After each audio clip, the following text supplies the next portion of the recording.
আসসালামু আলাইকুম কমার্সের পরীক্ষার্থী কিন্তু আশা করছি সবাই অনেক অনেক ভালো আছো। অলরেডি আমাদের গ্রুপ সাবজেক্টের 3টা পরীক্ষা শেষ, অর্থাৎ অ্যাকাউন্টিং, মার্কেটিং এবং ম্যানেজমেন্ট পরীক্ষা শেষ হয়েছে। যারা আমার সাজেশন এবং ক্লাস করেছো তারা অবশ্যই এটার ফলাফলটা পেয়েছো।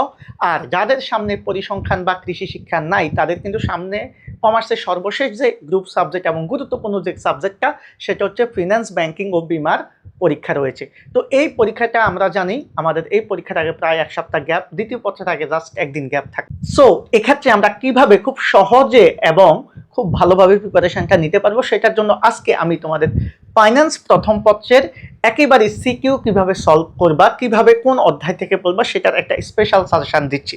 দেখো আমরা সবাই জানি আমাদের ফাইন্যান্স প্রথম পত্রে একটু খেয়াল করবা, আমরা যদি একটু খেয়াল করি আমাদের ফাইন্যান্স প্রথম পত্রে ভাইয়া আমাদের ফাইন্যান্স প্রথম পত্রের কথা যদি আমরা একটু চিন্তা করি, আমাদের ফাইন্যান্স ফার্স্ট পেপার, এই ফার্স্ট পেপারে আমাদের হচ্ছে টোটাল 9টা অধ্যায়। কয়টা অধ্যায়?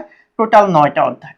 এই 9টা অধ্যায়ের মধ্যে ভাইয়া প্রথম 2টা অধ্যায়, অধ্যায় 1 এবং 2, এই 2টা অধ্যায় আমাদের থিওরি, মানে এখানে আমাদের শুধু থিওরি, মানে এই অধ্যায়টাতে আমাদের কি নাই?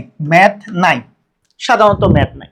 যেহেতু এই 2টা অধ্যায় আমাদের জাস্ট থিওরি থেকে প্রশ্ন হবে, সেক্ষেত্রে একটা বিষয় এখানে খেয়াল করব, বাকি যে 7টা অধ্যায়, বাকি 7টা অধ্যায় হচ্ছে আমাদের এখানে কি আসবে?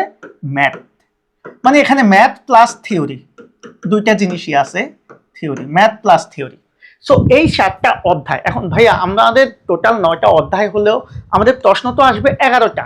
সো আমি একটা পরামর্শ দিব, যারা হচ্ছে একেবারে ম্যাথে দুর্বল, তারা আমাদের প্রথম যে 2টা অধ্যায়, অর্থাৎ আমাদের যে অর্থায়নের সূচনা এবং আর্থিক বাজারের আইনগত দিক, এই 2টা অধ্যায়, প্রথম অধ্যায় এবং দ্বিতীয় অধ্যায়, এখান থেকে আমাদের 2টা প্রশ্ন আসবে। সো এই 2টা প্রশ্ন তোমরা এই 2টা সিকিউর জন্য এই 2টা অধ্যায় পড়ে যাবা, এবং এই 2টা অধ্যায়ের জন্য তোমাদের কি কি থিওরি পড়তে হবে সেটার লিস্টটা আমি দিয়ে দিচ্ছি, সেটা করবা। তাহলে তোমার এখানে এই প্রথম 2টা অধ্যায় থেকে তোমার 2টা অধ্যায় চলে গেল, 2টা প্রশ্ন চলে গেল, বাকি থাকলো ভাইয়া 5টা। এই 5টা প্রশ্নের জন্য তুমি অধ্যায় পাচ্ছ আরো কয়টা? আরো 7টা। সেক্ষেত্রে তোমার যে যে অধ্যায়গুলো সহজ মনে হয় সেগুলা করবা। তো আমি অধিকাংশ স্টুডেন্ট পড়াতে গিয়ে যে দেখলাম তাদের কাছে 5টা অধ্যায়ের মধ্যে পঞ্চম অধ্যায়টা একটু কঠিন মনে হয় অনেকের কাছে, অনেকের কাছে আবার পঞ্চম অধ্যায় কঠিন মনে হয়, অনেকের কাছে আমি যেটা লক্ষ্য করেছি অনেকের কাছে চতুর্থ অধ্যায় কঠিন মনে হয়। তাহলে এই 2টা, অথবা অনেকে নবম অধ্যায়টাকে কঠিন মনে করে, তাহলে এই 3টা অধ্যায়ের যে কোনো 2টা অধ্যায় তোমরা বাদ দিতে পারো। আমি আবারও বলছি, একটু খেয়াল করো, এই জায়গাটাতে একটু গুরুত্ব দিতে হবে। মানে আমি অধিকাংশ স্টুডেন্টের সাথে কথা বলার পর আমার এটা উপলব্ধি হলো, অনেক স্টুডেন্ট আছে চতুর্থ অধ্যায় বা পঞ্চম অধ্যায় স্কিপ করে, অনেকে নবম অধ্যায় স্কিপ করে। বাকি যে অধ্যায়গুলো আছে, অর্থাৎ তৃতীয় অধ্যায়, খেয়াল করবা তৃতীয় অধ্যায়, তারপর হচ্ছে আমাদের ষষ্ঠ অধ্যায়, তারপরে সপ্তম অধ্যায়, অষ্টম অধ্যায়, এই যে এখানে 4টা অধ্যায়, এই 4টা অধ্যায় কিন্তু সবাই করে। তার মানে আমি তোমাদেরকে পরামর্শ দিব কোন কোন অধ্যায়টা করতে। আমি যদি আমাকে এক লাইনে বলো যে ভাইয়া আমি কোন অধ্যায়গুলা করব, তাহলে এক লাইনে অ্যান্সার আমি কি দিব? আমি বলবো ভাইয়া তোমরা কোন অধ্যায়গুলা করবা একটু খেয়াল করো। তাহলে তোমাদের সবচেয়ে সহজ সহজ অধ্যায়গুলা আমি একটু লিখে লিখে দিচ্ছি, কারণ যাতে তোমাদের মনে থাকে। সহজ অধ্যায়গুলা কি? আমি বলবো 1, 2, খেয়াল করো 3, 3টা নিয়ে অনেকে কনফিউজড হয়। এরপরে হচ্ছে 6, 7, 8, এখানে কয়টা হলো? টোটাল 6টা অধ্যায়। একটু খেয়াল করবা, এই 6টা অধ্যায় থেকে তোমরা প্রশ্ন পড়ে গেলে 7টা প্রশ্ন পেয়ে যাবা, অথবা অ্যাটলিস্ট 6টা তো তুমি পাবাই। একটু কঠিন, একটু তুলনামূলক কঠিন অধ্যায় যেটা আমার কাছে মনে হয়, এটা কিন্তু আমার সেন্স, অনেকের কাছে আবার অন্যরকম লাগতে পারে। তাদের জন্য কি? তাদের জন্য হচ্ছে, ধরো আমি যেটা বলবো সেটা হচ্ছে তাদের জন্য কঠিন যেটা হয় 4, 5, তারপরে 9। তাহলে আমাদের টোটাল তো 9টা অধ্যায়, এখানে থাকলো হচ্ছে 6টা অধ্যায়, আর এখানে 3টা অধ্যায়। এই 6টা অধ্যায় তোমরা করবা, পাশাপাশি এই 3টা অধ্যায় থেকে তুমি একটা অধ্যায় করো।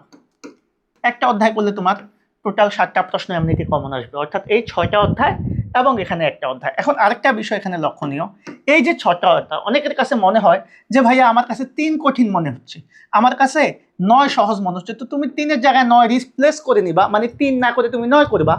অথবা অনেকের কাছে মনে হচ্ছে যে ভাইয়া আমার কাছে চতুর্থ অধ্যায় সহজ মনে হয়, তুমি চতুর্থ করবা। সো যার যার পয়েন্ট অফ ভিউ থেকে যেটা সহজ মনে হয় সে সেটা করবা, আমি আমার থিঙ্কিংটা বললাম। আরেকটা বিষয় লক্ষণীয়, আমাদের কিন্তু সবাই সব অধ্যায় করে নাই। তো আমি রিকোয়েস্ট করবো যারা আগে যে অধ্যায়গুলা করেছ তারা তাদের মতো করেই করবা। ওকে, তারা নতুন করে আবার এটা ফলো করতে গিয়ে আগেরটা ভুলে যাবা, বিষয়টা এমন না। যারা একেবারেই কিছু করো নাই তাদের জন্য আমার এই সাজেশনটা, তোমরা এই 6টা অধ্যায় পাশাপাশি এই 3টা অধ্যায় যে কোনো একটা অধ্যায় করে যাও, 100% কমন আসবে। এবং কি আমি যেটা বললাম, ভাগ্য ভালো হলে এখান থেকে তুমি 7টা প্রশ্ন কমন পাবা। এটা হচ্ছে তোমাদের জন্য আমার একেবারে শর্ট সাজেশন। তাহলে বুঝতেই পারছো কিভাবে তোমার প্রিপারেশনটা নিবা সিকিউর জন্য। আর এমসিকিউর প্রিপারেশনের জন্য তো স্পেসিফিক কিছু বলা নাই।